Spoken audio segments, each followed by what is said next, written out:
आप सभी को मेरा प्रणाम। आज महात्मा बसवेश्वर का शटस्थल साधन का बारे में देखेंगे। शटस्थल साधना, बसवेश्वर का साधना मार्ग शटस्थल मार्ग है। बसवेश्वर का आचार विचार उच्च स्तर का था। उनका मन परिपूर्णता से भरा हुआ था। वह हमेशा सुविचार और सुचिंतन किया करते थे। उनके वचन साहित्य में ज्ञान का सागर है। वह बहुत सरल और सुलभ थे। उनके शटस्थल साधना बहिरंग और अंतरंग शुद्धि के लिए है। इन 6 सीढ़ियों के ऊपर चढ़कर हमें सत्य का अनुभव प्राप्त होता है।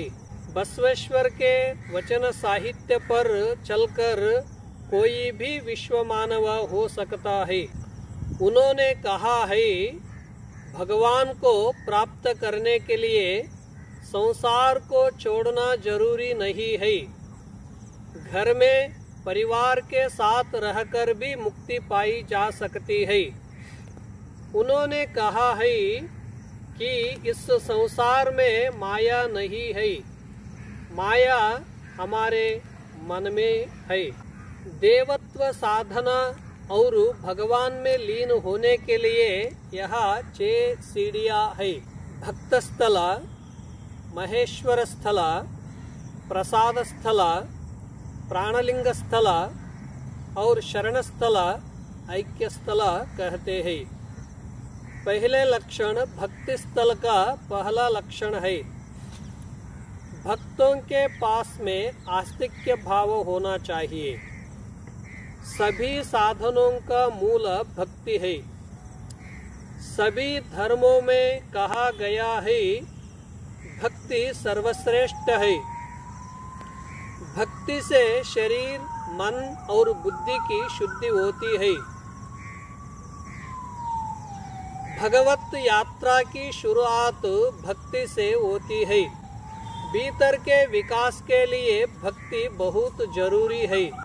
संसार में माया, मोह, दुख, दर्द, जन्म मरण को दूर करने में भक्ति बहुत सहायक है। बोझ और मन को हल्का करने में भक्ति मदद करती है। भक्ति मुक्ति तक पहुंचने के लिए एक सीढ़ी है। भक्त गुरु के मार्गदर्शन में ईश्वर की साधना करता है। गुरु लिंग जंगम पूजनीय है। विभूति, रुद्राक्षी, मंत्र यह साधना के साधना है। पादोदक और प्रसाद यह भक्ति का फल है। भक्त अपना पूरा जीवन भगवान को समर्पित करता है। इसका भक्त स्थल का लक्षण कहते। दूसरा, माहेश्वर स्थल। महेश्वर स्थल भगवान पर श्रद्धा, विश्वास, समर्पण, निष्ठा अचल होने के लिए महेश्वर स्थल कहते हैं। भगवान कितना भी दुख, तकलीफ और कष्ट दे, फिर भी भक्त अपनी निष्ठा से नहीं हटता है। एक चंदन को कितना भी घिसे, हर बार उससे सुगंध आती है। एक नदी सागर से मिलने के लिए जैसे बहकर जाती है, वैसे ही भगवान से मिलने के लिए भक्त का मन जाता है। कष्ट के समय में धैर्य से रहने वाले भक्त है। भक्तों के पास चाहे कितनी भी संपत्ति आ जाए, फिर भी उसमें अहम भाव नहीं आता है। वह हमेशा विनय से रहता है। भक्तों को दूसरे का धन, परस्त्री और दूसरों की वस्तु का मोह, लालच नहीं होता है। महेश्वर स्थल में भक्तों के पास स्वाभिमान और मन में वैराग्य भी है। भक्त भगवान की परीक्षा में जीतकर अपने लक्ष्य तक पहुंचता है। इसका महेश्वर स्थल कहते हैं। प्रसाद स्थल में भक्तों का मन प्रसन्नता से रहता है। पूरी प्रकृति ईश्वरी की है, इसलिए भक्तों को पूरा समर्पण भाव है। इस कारण भक्तों का तन मन भाव प्रसादमय हो गया। प्रसाद स्थल में भक्तों को मन चंचल नहीं होता है। मन में शांति, करुणा और दया है और सभी परिस्थिति में प्रसन्नता है। दृष्टि में पवित्रता, वाणी में सत्यता और हाथ सत्कार्य के लिए है। इसलिए यह जीवन प्रसादमय है और इसमें समस्थिति है। प्रसाद स्थल में हमेशा खुशी, आनंद और पवित्रता से रहते हैं। प्रसाद स्थल में भक्त शिव की कृपा पाते हैं, इसलिए भक्त हमेशा निर्भयता से रहते हैं।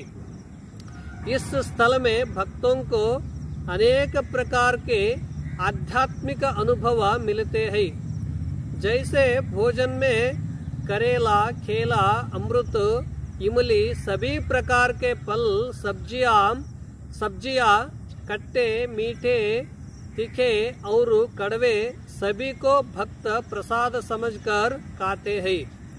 इसी प्रकार सुख, दुख, कष्ट, मान, अपमान, लाभ, हानि इसे भी प्रसाद समझकर समस्थिति में रहने वाला प्रसाद स्थल है। प्रसाद स्थल का लक्षण हो गया। प्राणलिंग स्थल। प्राणलिंग स्थल भक्त महेश प्रसाद स्थल में बहिरंग का साधना है।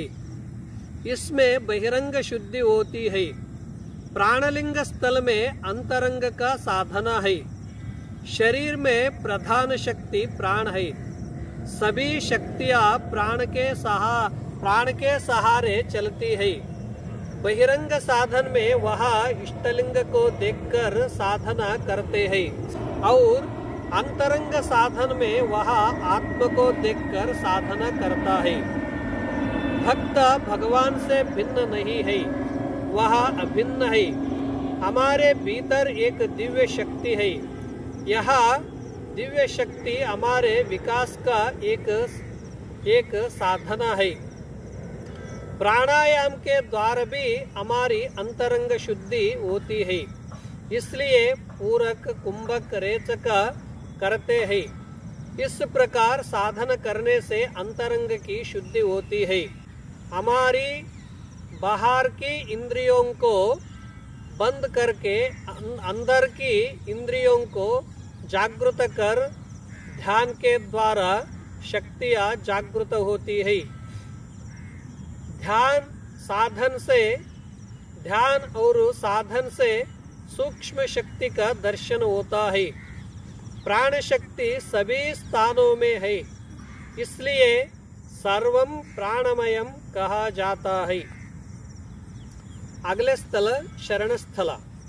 शरण स्थल में भक्त अपना अहंकार, दंभ, अभिमान का नाश करके भगवान के पास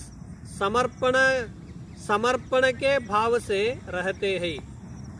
जैसे पेड़ पर फल लगने के बाद पेड़ झुक जाता है, उसी प्रकार ज्ञान के अनुभव होने के बाद में विनम्रता आ जाती है और भक्त विनम्र बन जाता है। जीवन में सभी को छोड़ना बहुत आसान है। अहंकार और ममकार छोड़ना बहुत कठिन है। इसलिए यह दोनों को भक्त भगवान को समर्पित करते हैं।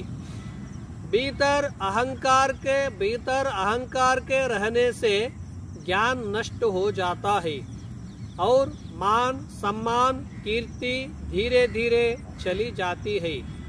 अपना सर्वनाश अहंकार के कारण होता है।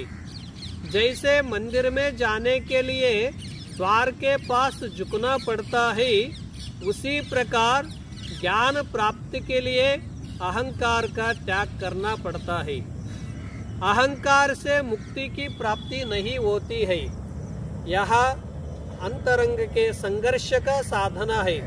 इसमें जीतने वाला शरण स्थल कहते हैं।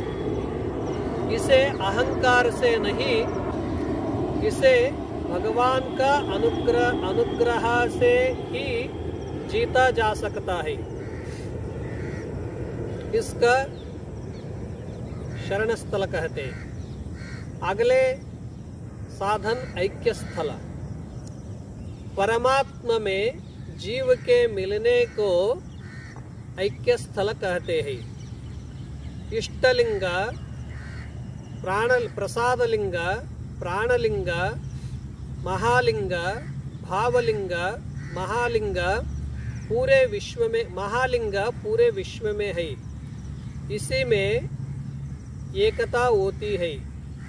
हमारा शरीर इसमें खो जाता है।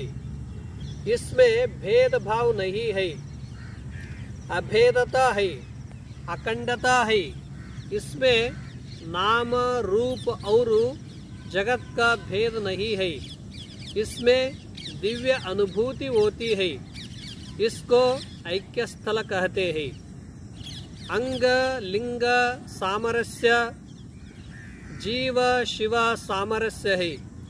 जैसे नदी के सागर में मिलने के बाद नदी का नाम रूप नहीं रहता है, उसी प्रकार हमारे सत्य सागर में मिलने से शरीर, मन, बुद्धि, वर्ण, गोत्र, नाम रूप भेद नहीं रहता है।